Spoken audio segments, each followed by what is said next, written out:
Well, hi, good morning. It's December 17th, and I'm about to start work on this rather cool looking radio called the Cosmic Radio.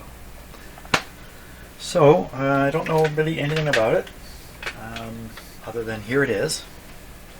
I do know this, the knobs practically fall off, so I'll pull them off now. These are wooden knobs. This is a Canadian-built radio, probably from, I would guess, sometime in the 1940s. Somebody's put a cord on it, obviously. Hopefully that means I don't have to worry about that. Somebody's put a cord on it. That's a really, strong indicator that more has been done to this radio. So we have a few notes on the back here. It has a nice metal tag here, Electrohome AC/DC operated receiver, model number Cosmic. What else we got? We have a sticker here. Radio repairs our specialty. Webster Radio, modern record bar. Penetang. Penetang is a town not too far from here where I live. So that, I'm going to guess this sticker was on here when the radio was sold, but maybe not. It's just your basic AM radio. It has a plastic cover here, which I just don't think is original. I just don't think this would be. I think that's a replacement, but I don't know. Cabinet's been refinished, I'm pretty sure, on the top here at least. But it's in need of a little bit of cabinet work for sure. It's marked up, but no serious damage to it. The name Electrohome is right there, so it hasn't been refinished on the front. And what's underneath? Well, there's a big sticker under there. Electrohome Cosmic 5-tube 1-band radio. Unfortunately, there's a blank spot here. This is showing the tube layout: 50B5, 12BA6, 12AT6, 12BE6, 35W4. Pilot lamp, 145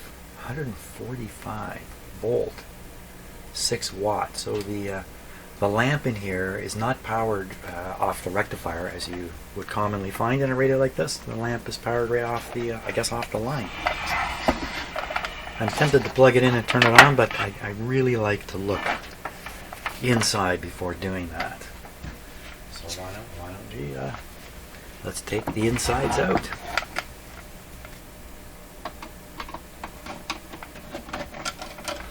Well, the weather's been rather strange here. Typically in mid-December, like it is here where I live, in this part of Canada, you would expect the highs to be somewhere around 0 and the lows to be around -10 at night. Yesterday the temperature got up to 16 here. It felt like summertime again. Oops. 16 degrees in December is unheard of. But today it's cool again.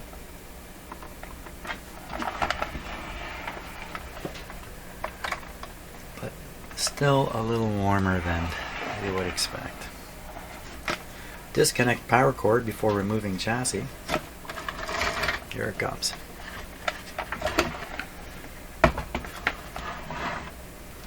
Okay, we'll take a little peek inside the chassis here. Inside the cabinet, rather.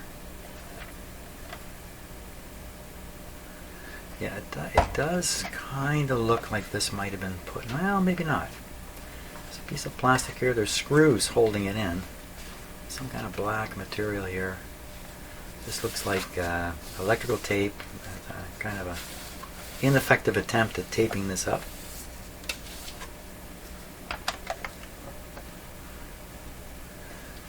So the cabinet is separating on this corner a little bit.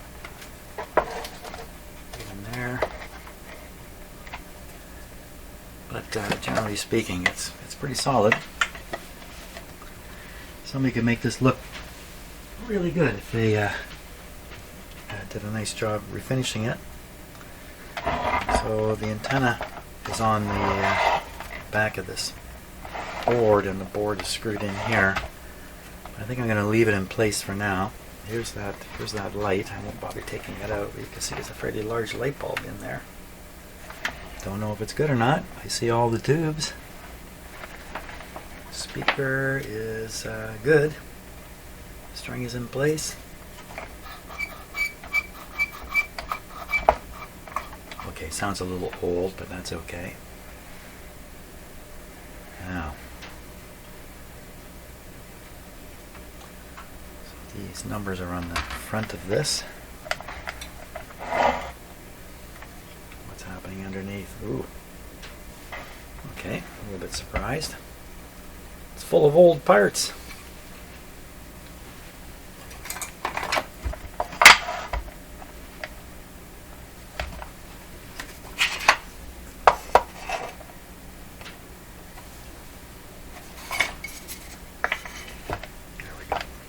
That'll be good enough for now. Full of old parts. And what's this? So this kind of tape, you're going to use electrical tape on something. You can't just put it on without stretching it. You have to stretch it on. Okay, you know what I mean? I'm going to wrap this without stretching it around, and it's going to end up looking the way this looks. You need to stretch it. A good tape, stretch almost 50%. Put it on like that. Stretch it. Put it on. That should last a lot longer than just kind of sticking it in there. So get rid of that. Power cord is knotted here, but it really isn't immobilized very well. What's all this stuff? Spider webs holding paint chips? Why would there be paint chips under here? So this looks a little unusual. These two capacitors here don't look correct to me. This wire doesn't look correct. So I think what's happened is someone has added in a little more capacitor here to compensate for a weak one here. I'm liable to replace all this. And what do we got? We got 1, 2, 3, 4, 5, 6 paper capacitors. They gotta go. 6 or 7 of them. All in all, it's a pretty straightforward basic radio. Here's another connection here that's been made. There's another one right here. Looks like more tape here.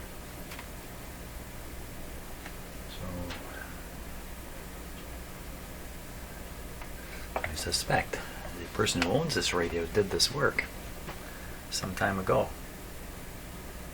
Probably back at that time, these paper ones were still working fine. In fact, there's a good chance this radio will work right now. No worried about this touching the side here. What kind of plug have we got? So we have a polarized plug. I have the schematic already. Printed it out. Just have it here on paper. And what we want to look for right away is how is this, before we turn on, how is this chassis connected to the circuitry in the radio? So I see a line here that says B minus running along. I see here a tubular capacitor between the chassis and a ground symbol. Well, no, I'll take that back. Between the B minus bus or wire and the chassis. The chassis is grounded here. I see it's also grounded on the antenna to the chassis. And the capacitor is also grounded.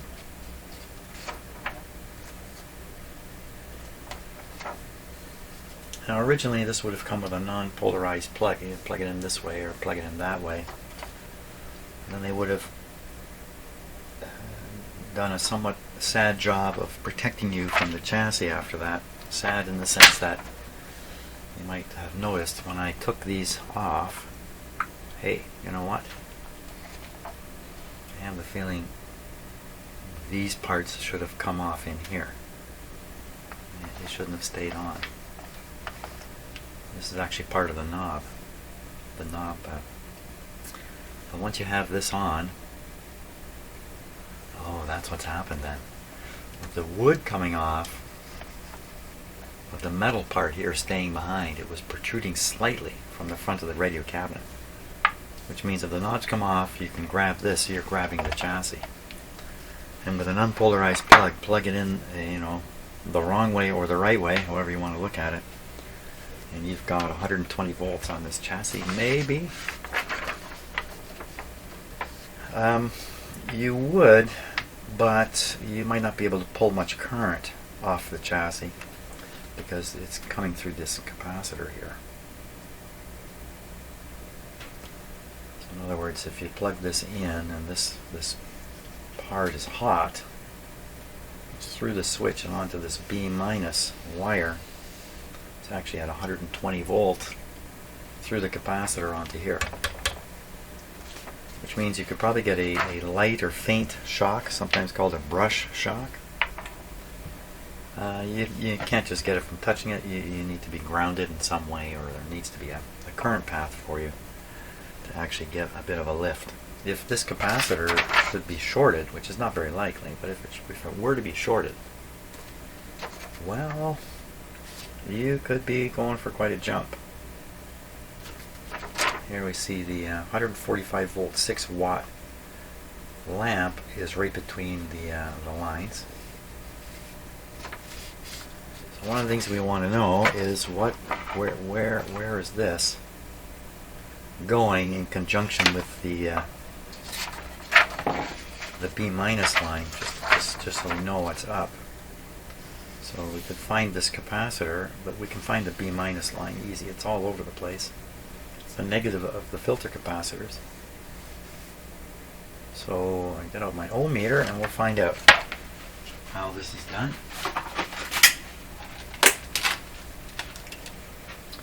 So anytime you see a little radio like this with 5-6 tubes in it, and no power transformer, or if you look at, or another sign is all the heaters are in series, that's time to put on your thinking cap, keep yourself safe. Often in a bigger radio, which you might think, well, bigger radio must be more dangerous. They often aren't when it comes to a live chassis, because the big radios have power transformers in them, and the 120 volts just goes to the primary of that transformer and nowhere else in the radio. Okay, so I'm going to get on the negative one here. I'll just go like this to start. Put this way up. This way we don't know anything yet. So you see a capacitor charge there. So this lead is going to the B-. So the person who's put this on has taken enough care to arrange it so the live side of the outlet is going to the switch. So when you open the switch, you're good. With a radio with a properly done polarized cord, the radio is pretty safe when it's switched off. With the original non-polarized cord, that's not the case. A radio switched off can still have voltage on the chassis, in fact, all through it. Now, hopefully because of that capacitor you can't get a knock you down shock off it. But you could get a drop the radio shock. That's for sure.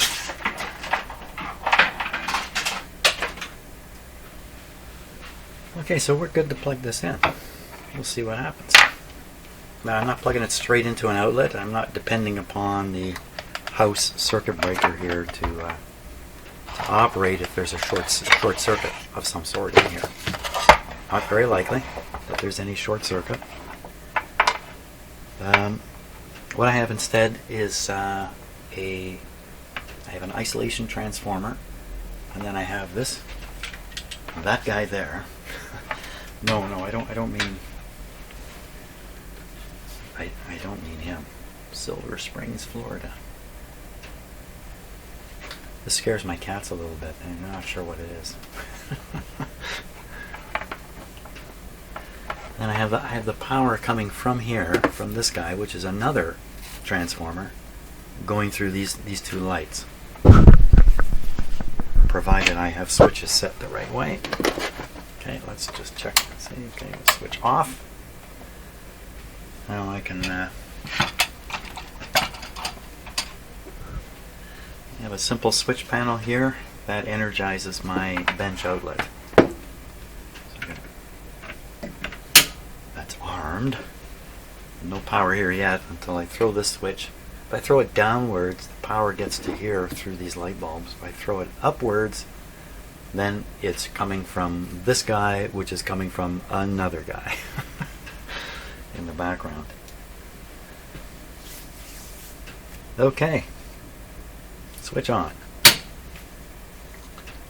Now, if you're sharp-eyed, you saw this meter jump up and you saw this meter jump up. This one's reading 113, and I even have another meter here, 107. That's kind of oddly low.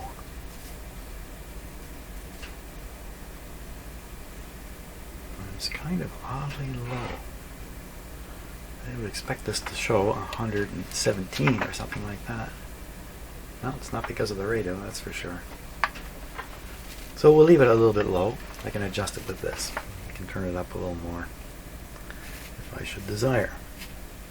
Well, let's leave it a little low. Won't hurt. Will hurt less, I guess. Okay, we're going to switch it on. I'll be holding on to this when I switch it on, even though I'm quite safe. I'm wearing rubber-soled shoes and I'm smart enough to not ground myself. Well, I think I'm smart enough to not ground myself, but I could easily. All my equipment here is all grounded to the hydro green wire. So, okay, so the switch is on, but the power is not. And now here we go. Does the light work? Okay, the light did not come on. Not that I saw. This light, you might have noticed this bulb come on a bit and then go down.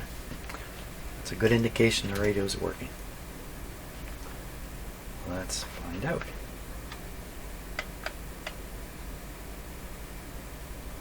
Now, it can take quite a while to come on when I have these light bulbs in the circuit. It depresses the supply voltage a bit. There we go.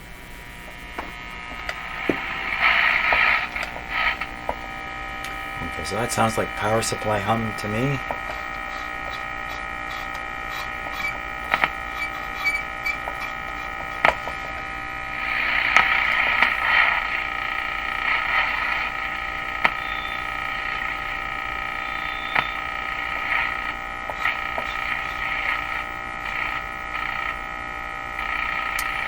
That's an interesting effect, where the radio goes quiet when I tune it all the way down here. The hum stays, you know, just ignore the hum. The radio part goes out. Let me turn it off. That's all we need to do right there. Notice there's a phono input on this radio. So in some radios, the phono input has a button or a switch or something. You switch it over to phono or you don't. Other radios, they didn't bother with that because that costs money, push the price of the radio up. So they played a little trick in the radio using the tuning capacitor here. I'm going to guess that's what's been done here. I can actually see it right there. Bent over one of the plates ever so slightly right at the tip. When you tune the radio all the way to one edge, the plates hit that tip, hit that edge. I'll show it on a close-up camera eventually. And that acts to silence usually the local oscillators, what they're silencing. I'm not sure about this radio. And that cuts the radio sound out, so you can then hear your phonograph playing through this. That's what's happening there. So by far the first and foremost thing is to get rid of that hum so we can hear the rest of the radio. And that involves dealing with the big capacitor here.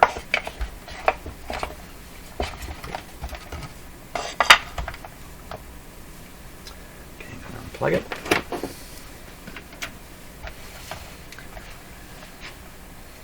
And take a look at the schematic.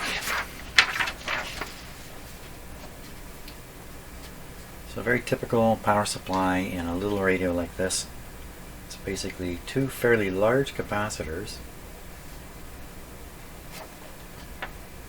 an 80 and a 30 electrolytic capacitors, with a sort of medium-sized resistor, but a high wattage resistor in between. And this does an okay job, especially if it's in good shape, but is really not the highest quality kind of power supply. It really leaves a little bit of hum behind, hopefully not enough to bother anybody. Why don't we take a moment and just look over this whole guy here. Maybe I'll put it right on the computer screen and we'll look at it together that way. Okay, here's a nice sheet, got a lot of information on it. Let's read some of these notes here before we do anything else. So 455 IF frequency, regular standard, uses 30 watts, maximum power output 1.1 watts. Here's an important note, all voltages plus or minus 10% measured to V minus with a 20,000 ohm per volt voltmeter. This is a pretty good voltmeter, this one here. So I should get about the same readings using a vacuum tube voltmeter. And what voltages are they talking about anyway? Oh, it's all marked in up here on the schematic. Excellent. That's extremely helpful that they do that. Very good. Component values, resistors, K is 1,000, M is 1,000,000. This is what we all use today, but if you go back around this time, especially European radios, M means 1,000. M is French for meal, which means 1,000. Condensers, so they're telling you what kind of condensers in here, T, an E, a C, or an M. So we're interested in these tubular ones for replacement. Very good. See parts list on page 22. I don't think we have page 22 here. We have a stringing diagram, that's great, but I don't think I'm going to need it. This must be the alignment chart, yep. That's quite a few steps for a small radio. What's oh, check only, that's why. This extra step here they're showing. Okay, because there's really only four things, you know. There's the IF, 2 cans, and then the oscillator and the antenna trimmer. Okay, and then here's a layout. I'm showing you where these trimmers are. First and second IF, what tubes what. Pilot lamp note. Okay, well, let's take a look at the actual schematic part here.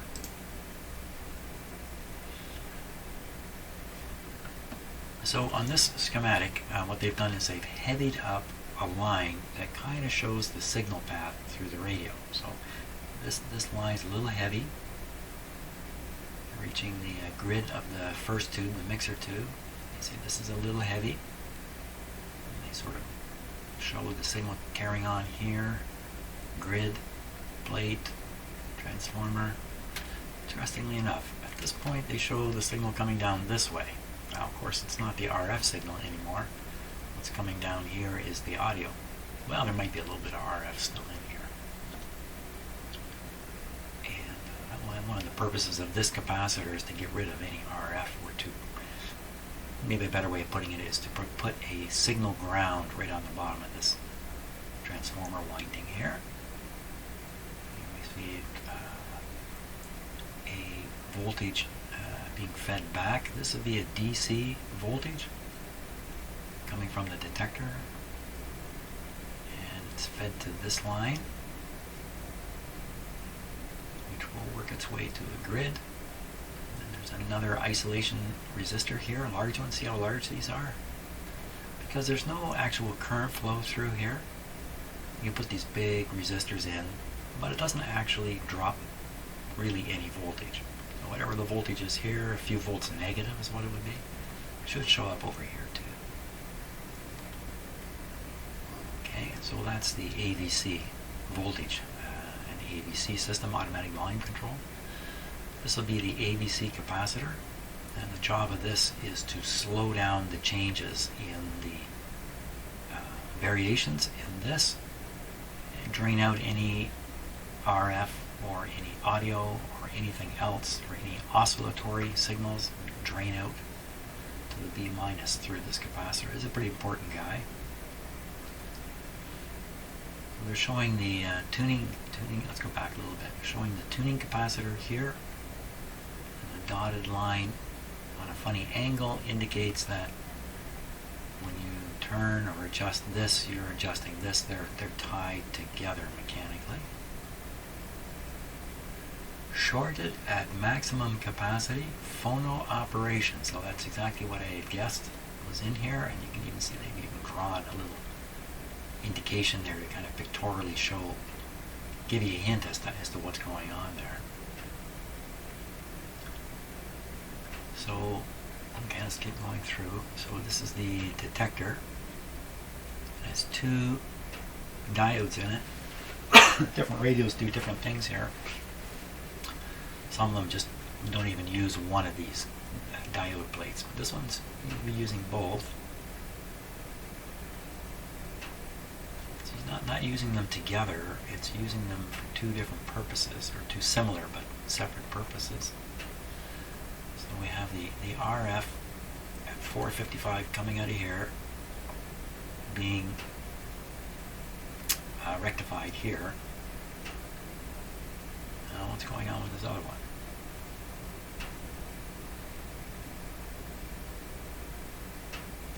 The other one, so this is basically, you're going to get it as ground. That's a sloppy term to use. It's the B minus, or the return line, or zero, or whatever you want to call it. But commonly we would call this line the ground line, but that's really not a very good use of the term. And so this plate is actually connected right to B minus. So they're throwing away the second plate. They're trying to make it invisible, so it's doing nothing. So one diode here. Audio is fed into the volume control. So the phono jack, am I getting this wrong? The phono jack is feeding the signal past the volume control.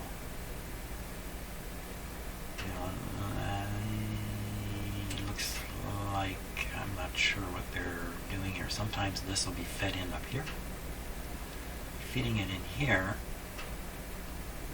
If you reduce the volume down to zero, you really kind of shorted this right out. So I guess the volume control would still work. It just doesn't work in the usual way when you're playing, putting a signal in through the phono jack.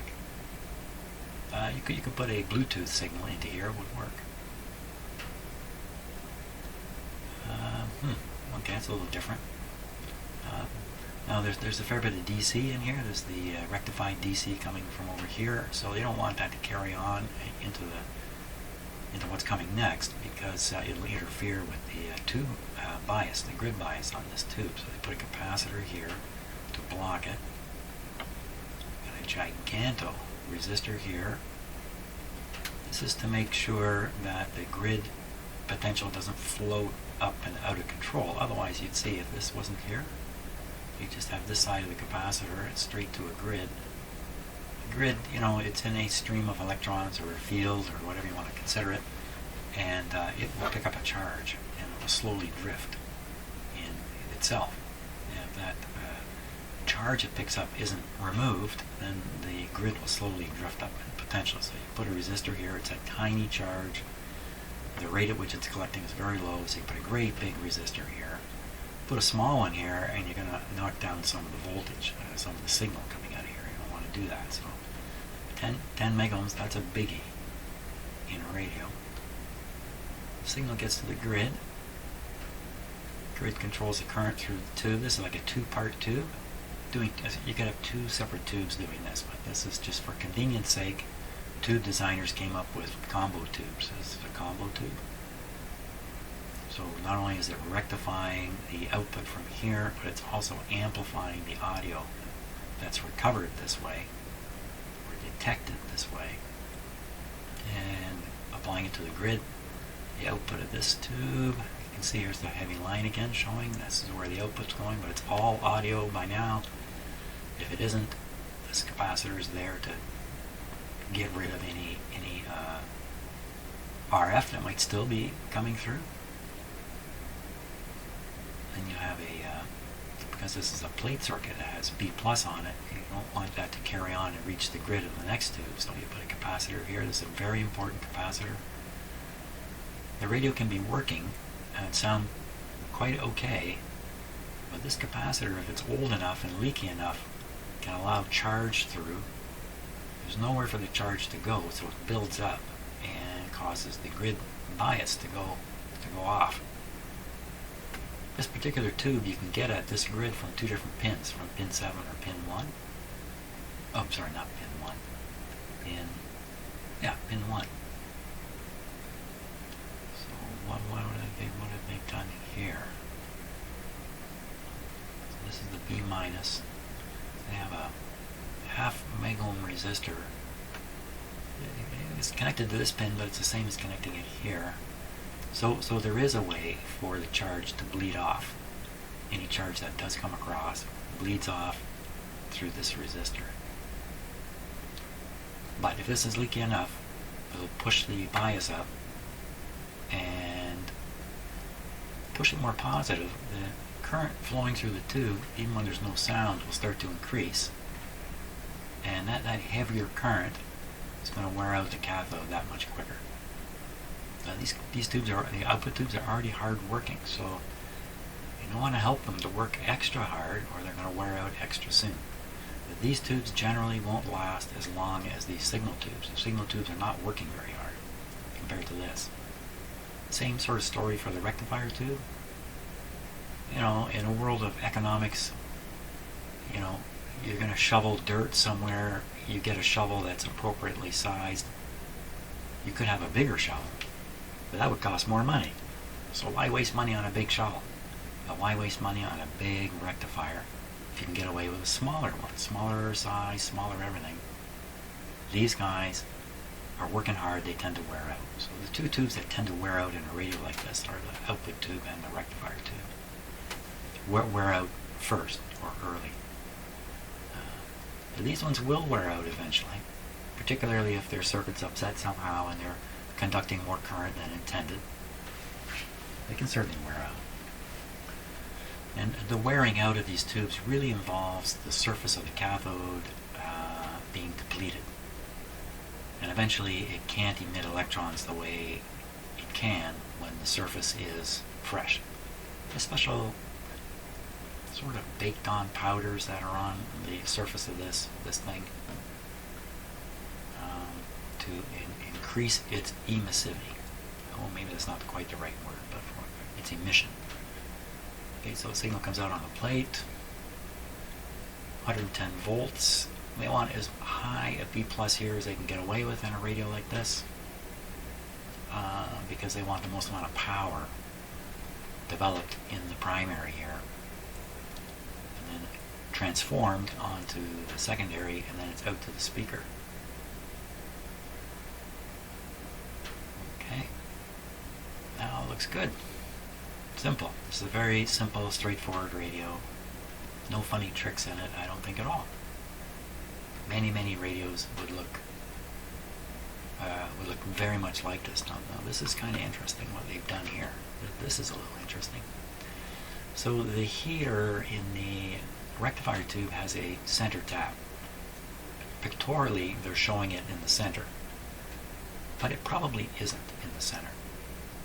The voltage drop across the heater should be 35 volts, all things working well. In the center, you would end up with 17 volts. 17 volts is not terribly useful. What would be useful is 6.3 volts. So if you get 6.3 volts, well, that sounds like a light bulb voltage, or 7 volts or somewhere around there. You can power the little light off of this. Now this 33 half-watt resistor would be a light bulb. But in this radio, they've chosen to install a full-blown light bulb here. Full-blown light bulb. Very bad choice of words. I'm just surprised that they didn't just leave this open and just forget about all this. But obviously, I guess, you know, like, this really is designed to have that light bulb there.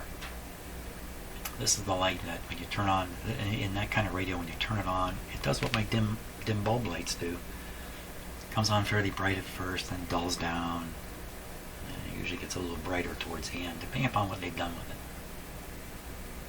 So I thought you could just leave this open if you're not using it to power a light. But that would cause one leg on one side of this takeoff to be a little hotter than intended, since there's no current being taken off and passed around it through. So that's what they've done. So this is a fake light bulb. Interesting. I don't think I've ever noticed that in a radio before, but it's not many radios that have this kind of light. What you get out of this, yeah, literally is half watt of light. It's not very much. Out of this you can get a lot more light, 6 watts in this case. So I guess the reason they've done this is to get a bright light bulb in there. It's a fairly large dial on this radio. Well, maybe they just thought it's just not enough light that I'm going to come from this arrangement. It's just possible this is even an afterthought. I don't think so, but they may have tried a little light, and then the marketing department said, that puny little light is not going to do it. We can't sell a radio that people can't see the dial. Come on, engineers, do something. Well, okay, we'll stick one of these in. What are you going to do here? We'll stick a resistor there. Half watt. So this guy runs a little warm. We should check this guy. Any resistor that's more than the quarter watt, like this one here is 1 watt, that's an indication that these resistors are expected to heat up, and that they're taking a fair current and they might heat up. These are worth checking for sure. You can check all the resistors in here. I seldom do, shame on me, but that's just me. You are you, I am me.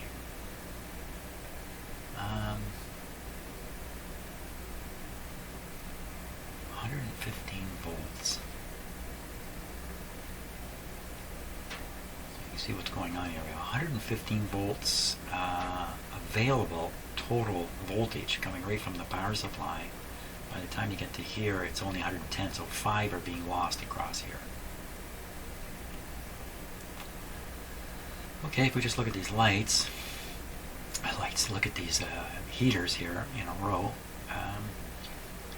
Sometimes I think these are done in a certain order to ensure the most sensitive tubes have the least voltage on them, so to speak. I'm probably not quite saying that right, but they're coming in here and forget what I just said.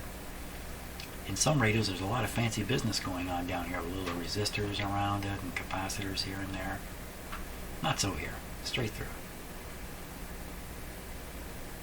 Very good. In this kind of radio, if one of these filaments burns out, it's the Christmas tree string of lights problem. One is out, they're all out. You can't tell which one is burned out. If one comes on, they all come on. Okay, that's kind of all there is on the schematic here. So the important thing to note is this, the size of these two capacitors, because that's what I intend on working on, a 30 and an 80.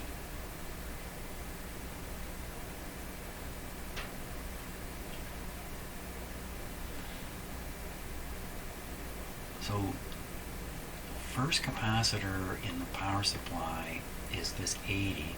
It's a big one, and that's enough filtering right there to run the output tube. So there's a little bit of ripple in here, but relative to the signal coming through and what coming out of the speaker, it's either so small as to not be concerned about, or so small you can't hear it at all. But a better filtered signal filtered B plus rather, has to be available for these front tubes, because a little bit of hum up here, yeah, big hum coming out of the speaker, whoops, here, coming out of the speaker. So can't just rely on this one. It's much more efficient to do something like this and have a second filter with much less ripple here. So we turn on the radio, we could hear it humming. Was it humming because of this, or was it humming because of this? It's probably humming because of both. That's probably the case. Hard to say. In any case, both of these gotta go.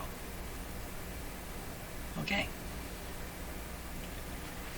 I just realized I missed one important observation, and that is, how is the biasing done on the output tube? And it's done in the typical way. It has a cathode resistor. And what this resistor does is it pushes up the voltage of the cathode. It makes it a little more positive, makes it a little more close to the plate voltage. And in doing that, it kind of leaves the grid behind. So the grid begins looking negative relative to the cathode, which is what you want for bias. Right in here they tell you how much, 5.8 volts. So the cathode will go up 5.8 volts because of this resistor and the non-signal current, or quiescent current, or whatever you want to call it, current that goes through the tube, cause the voltage drop here. Give you that essentially is the bias, the grid bias. The thing about this resistor is you don't want any of the signal going through this resistor, because it's just going to waste some of the signal power, the output power. You want all the output power here. So you put a big capacitor around this resistor to bypass it, and what that does is it essentially, from a signal point of view, it puts the ground here. Then the tube plate cathode circuit only sees this as a power consuming load, so all the power goes here. That prevents the power, the signal power, the thing that's going to drive the speaker eventually, from being wasted here. So this is another fairly large electrolytic capacitor. This one looks like a 10 at 25 volts. So we've got to find all three of these in the radio. Let's sort that out. Okay, 3 capacitors. Geez, where are 3 capacitors? 1, 2, 3. That could be it right there. You see how these 3 are all connected together? This has got to be the negative side of the 3 of them. And the wires are all heading in different places. How many wires coming out of this guy? Well, isn't that interesting? Okay, so if we take a look, might be a little hard to see in the camera. But there's actually 3 wires coming out of this. 2 of them are cut away. One of them, the red one, is extended over to here and has an airborne splice. It's an airborne splice here, one here. Not this guy. You want to take a wild guess? It would be, this is the 80, just based on the physical size of it. This would be the 30, and this would be the low voltage 25. Was it 25? The bypass one, yeah, no, 10, the 10 here. So there's the 3 of them. So all these got to go. And also this really makes it clear that this is a replacement also, because there's no way they would build a radio like this, put this capacitor, and then cut away two of the positive leads. Typically in a radio like this, all these capacitors are inside this can. And maybe this is the original, but whoever put these in cut those wires away. Now, how correct is all this? So if we look for the output tube, it's a little hard to see in this radio. Let's see. Okay, I can see that this is the rectifier tube here. And the output tube, I'm not 100% sure, but I think it's way down here. I think this is the output tube.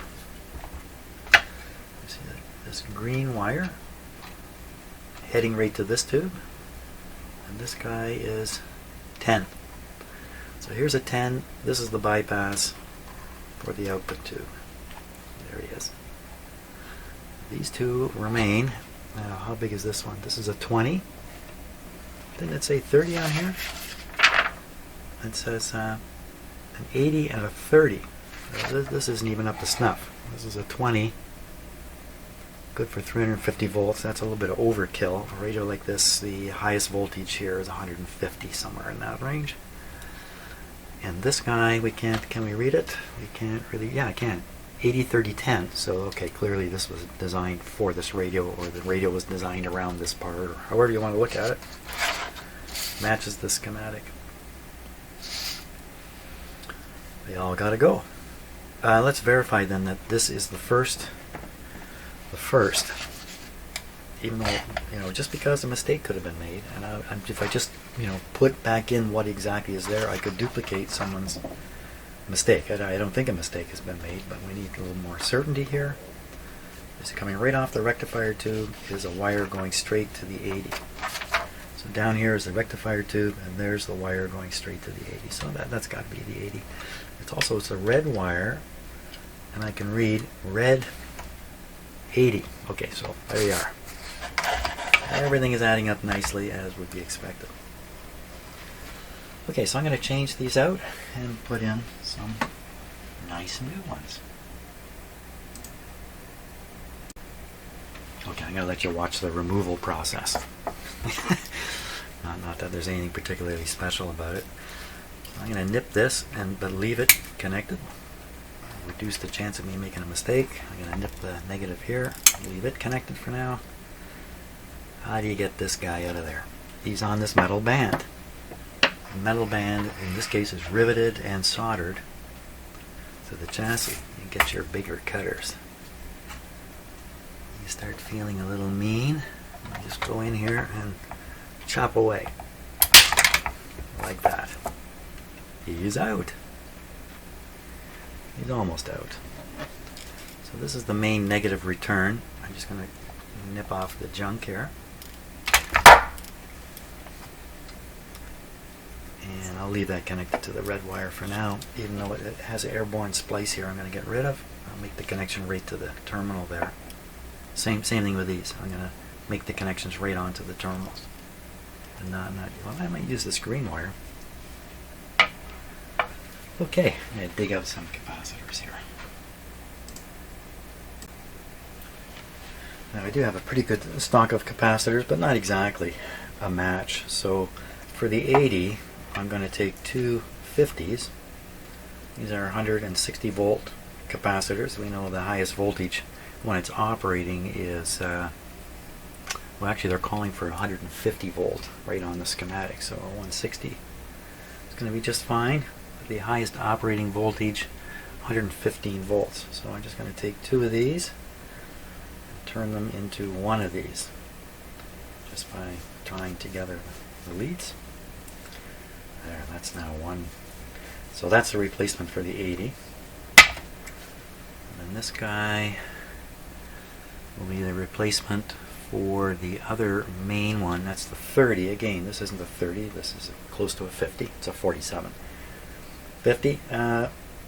Why would I put a bigger one in? Well, I have a lot of these, and I want to use these. Now, I don't have exactly what they're suggesting there. Well, didn't they pick the 30 on purpose? Yes, they did. They picked the smallest one they could get away with to make the radio as cheap as possible. So you can afford to go up on these. If you went way up in size, you might have a bit of a problem, since there is an initial charging current. Especially this guy, the charging current is pulled through that resistor, which we haven't checked yet. The resistor in the power supply, right? This resistor. And so there's a remote chance that during the charging up, the initial charging up after you turn the radio on, that you might draw too much current through that resistor. It's a pretty remote. You need a really big capacitor to cause that problem to appear. And this little tiny guy is the replacement for the bypass. He's so tiny because it's only 25 volts. And this is what a modern one looks like compared to that. This is a 350 volt one. This is overkill. So you can go as high as you like on the voltage. You just end up with a bigger, more expensive capacitor with the same capacitance in it. That's going to do the trick. Okay, time to install. So what I've done is I've taken the capacitors and kind of bundled them together, joined all their negatives, Put a little black extension. It's going to hook up to the where the black wire goes. Sit about there. Red wire coming down to here. Yellow wire coming down to here. The green wire, I'm going to swing this over and catch this one here.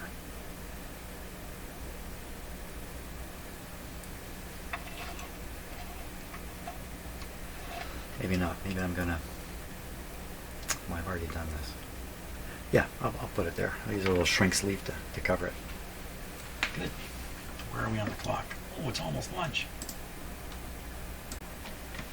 Okay, just need to solder the very last connection here.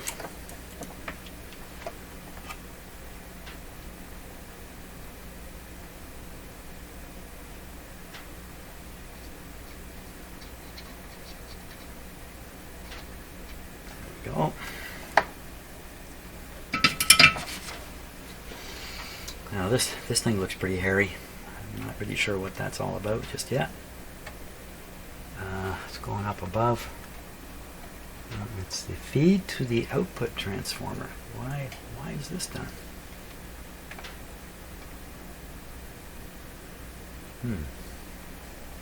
It's coming right off this high voltage terminal, of course. It's the feed that's going to feed the plate. Shrink sleeve in there. Why? Why not? Why did it looks like it's been cut and stretched?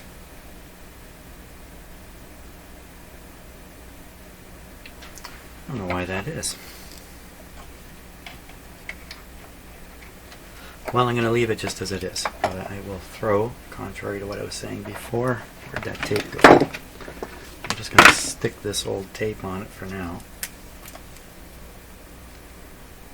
Just as a bit of protection. Do it exactly the way I said don't do it, because I'm going to remove it. I'm going to do something with this wire, something better with it. But for now,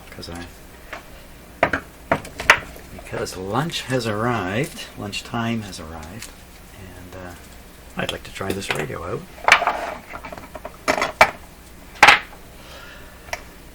Okay, just double check everything here. Oh, I didn't shrink that. I didn't shrink the shrink sleeve here.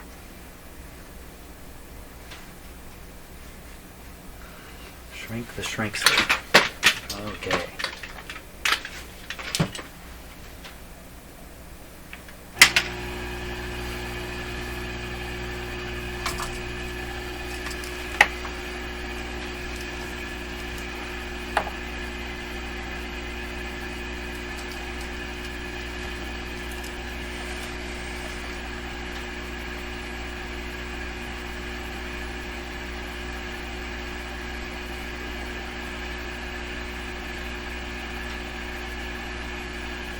There we go.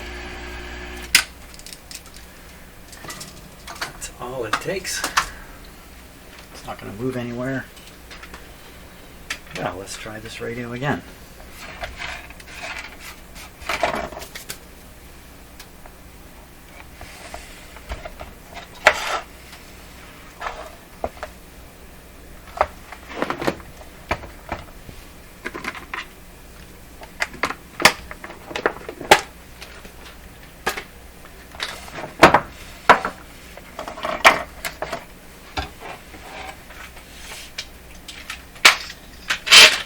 Oops. Okay, plug it in.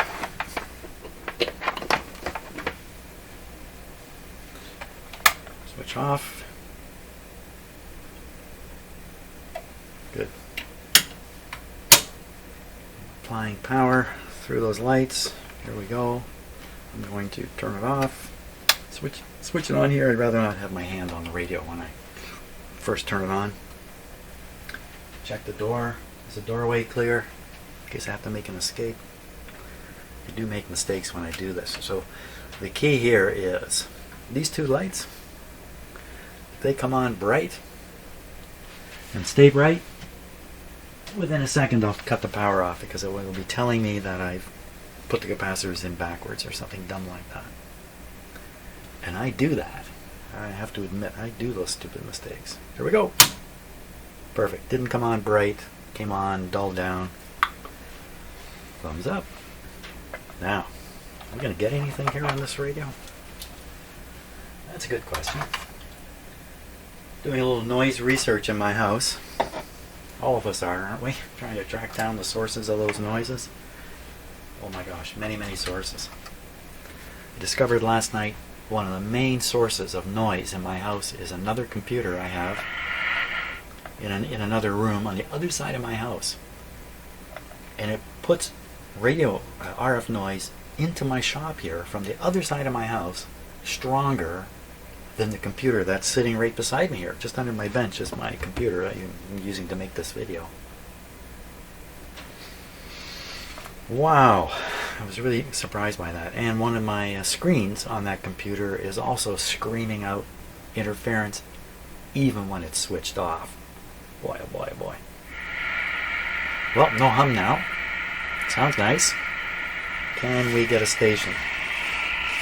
There's a directional antenna in the back. This is a bad place to try to pick up radio stations.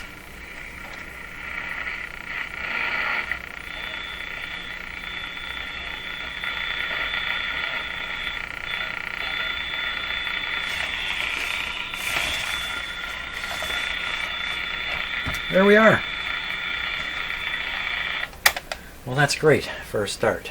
That's great for today. Tomorrow, the other capacitors will come out. The paper ones will come out and be replaced. And then it's an alignment. And presto, we're done. So thanks a lot for watching the video. And I hope you have a nice and safe day. Stay safe. See ya.